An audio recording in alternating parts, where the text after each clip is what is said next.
जो लोग first time international travel कर रहे हैं, जब वो एयरपोर्ट पर जाते हैं तो अमूमन उन्हें ऑफलोड कर दिया जाता है। होटल बुकिंग होने के बावजूद, वीज़ा वैलिड होने के बावजूद, शो मनी होने के बावजूद भी उन्हें ऑफलोड कर दिया जाता है और बाज़ औक़ात उनकी टिकट नॉन रिफंडेबल होती है, जिससे उनकी सारी की सारी टिकट ज़ाया हो जाती है, उन्हें कुछ भी रिफ़ंड नहीं मिलता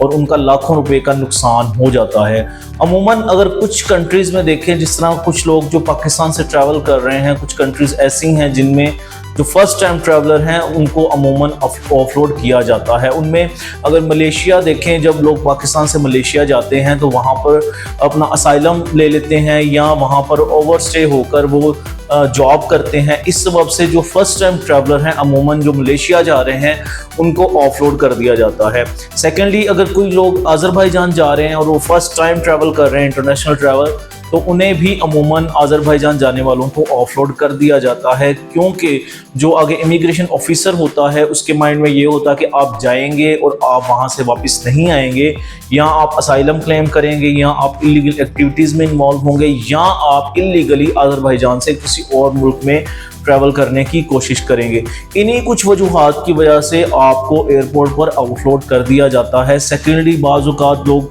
वन वे टिकट लेते हैं और जो वापसी की टिकट है वो डमी ले लेते हैं। बाज़ औक़ात लोगों के पास होटल बुकिंग नहीं होती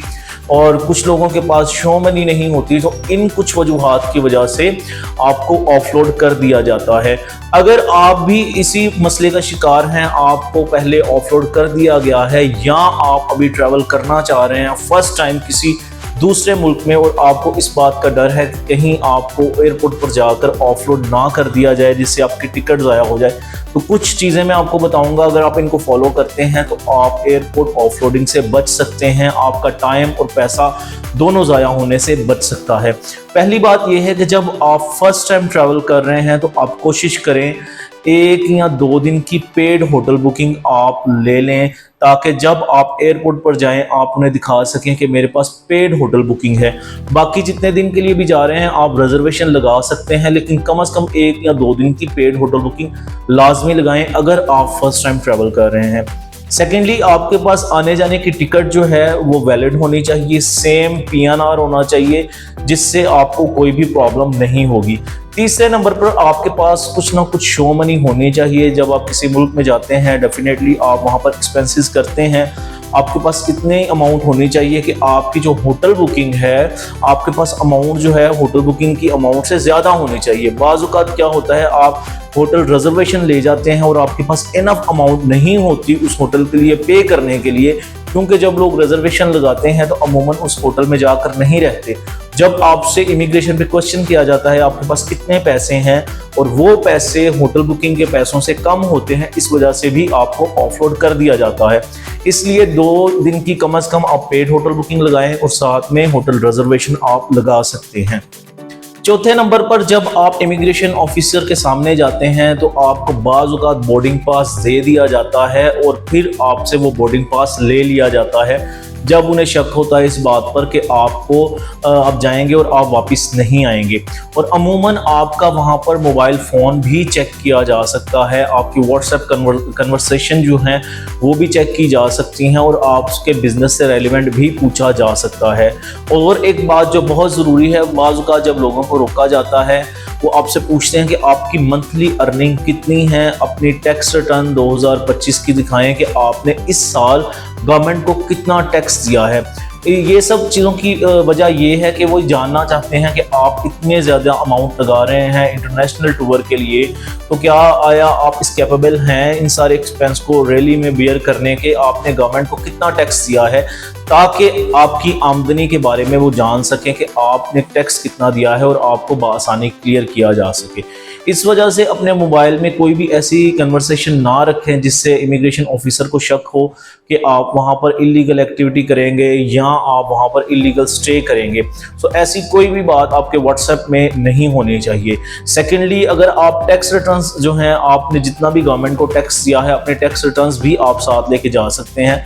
ताकि जब आपसे पूछा जाए तो आप आसानी वो दिखाएं और उनको क्लियर कर सकें कि आप एक टैक्स पेड पर्सन हैं और आप वापस ज़रूर आएंगे। आप जब भी किसी मुल्क में ट्रैवल करते हैं, वीज़ा ऑफिसर और वीज़ा इमिग्रेशन और जो इमिग्रेशन ऑफिसर है एयरपोर्ट पे, उन सभी की ये कोशिश होती है कि आप अगर टूरिस्टिक पॉइंट ऑफ व्यू से जा रहे हैं तो आप जाएं और वापस अपने मुल्क में ज़रूर आएँ, ताकि आपकी वजह से पाकिस्तानी पासपोर्ट की वर्थ कम ना हो। क्योंकि जब भी पाकिस्तानी किसी भी कंट्री में इलीगल एक्टिविटीज़ में इन्वॉल्व होते हैं तो डेफिनेटली पासपोर्ट की वर्थ जो है वो कम हो जाती है। तो अगर आप इंटरनेशनल टूर करना चाहते हैं, इन सब बातों का आप ख्याल रखें। होटल बुकिंग लेके जाएं, होटल रिजर्वेशन लेके जाएं, शो मनी लेके जाएं, होटल जो टिकट है आपकी सेम PNR होना चाहिए, आने वाली टिकट का और जाने वाली टिकट का। इसके अलावा आप ATM कार्ड भी ले सकते हैं, उस पर इंटरनेशनल ट्रांजैक्शन आप एक्टिवेट करवा सकते हैं, ताकि आप किसी भी मुल्क में जाकर और अपने कार्ड से पेमेंट जो है वो विड्रॉ करवा सकें ATM मशीन से।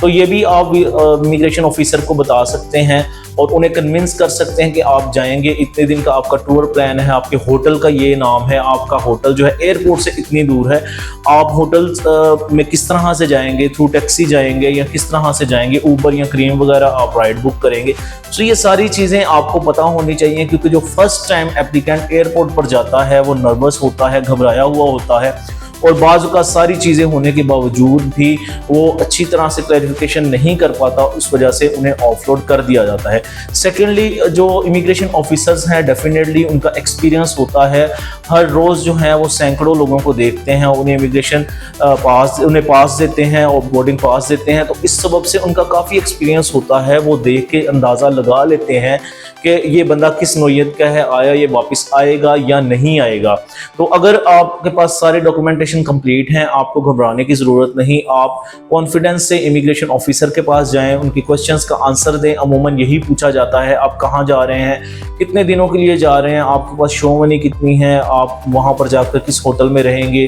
तो ये चीज़ें अमूमन पूछी जाती हैं। आपने वीज़ा कहाँ से अप्लाई किया, आपने एम्बेसी की फ़ीस कितनी दी, बाज़ों का जिन वीज़ाज़ को आप VFS के थ्रू अप्लाई करते हैं उनकी स्लिप भी मांग ली जाती है। तो ऐसी सब चीज़ों के लिए आप तैयार रहें और इमिग्रेशन ऑफिसर को आंसर करें, तो डेफिनेटली आपको ऑफलोड नहीं किया जाएगा अगर आपके तमाम तर डॉक्यूमेंट्स जो हैं वो कंप्लीट हैं। अगर आप इंटरनेशनल टूर करना चाहते हैं, फर्स्ट टाइम ट्रैवल कर रहे हैं और आप इसके बारे में इंफॉर्मेशन लेना चाहते हैं मज़ीद कि किस तरह से आपकी रहनुमाई की जाए डॉक्यूमेंट्स को कंप्लीट करने के लिए, ताकि आप इमिग्रेशन ऑफिसर को सब कुछ बताकर वहाँ से अपनी इमिग्रेशन क्लियर करवा सके, तो आप हमसे कॉन्टैक्ट कर सकते हैं। टिकट से रेलिवेंट इन्फॉर्मेशन लेनी हो, होटल बुकिंग से के रेलिवेंट इन्फॉर्मेशन लेनी हो, या इस मसले के रेलिवेंट आपने किसी भी किस्म की इन्फॉर्मेशन लेनी हो, आप इन दिए गए नंबर्स पर हमें कॉन्टैक्ट कर सकते हैं और हम आपकी रहनुमाई ज़रूर करेंगे। अगर आपको वीडियो अच्छी लगी हो, आपसे रिक्वेस्ट है वीडियो को लाइक करें, शेयर करें, चैनल को सब्सक्राइब करना मत भूलें और बेल आइकन दबा दें, ताकि तमाम तर इस तरह की नए आने वाली वीडियोज़ और नोटिफिकेशन जो है वो टाइमली आप तक पहुँच सकें। खुदा हाफिज़।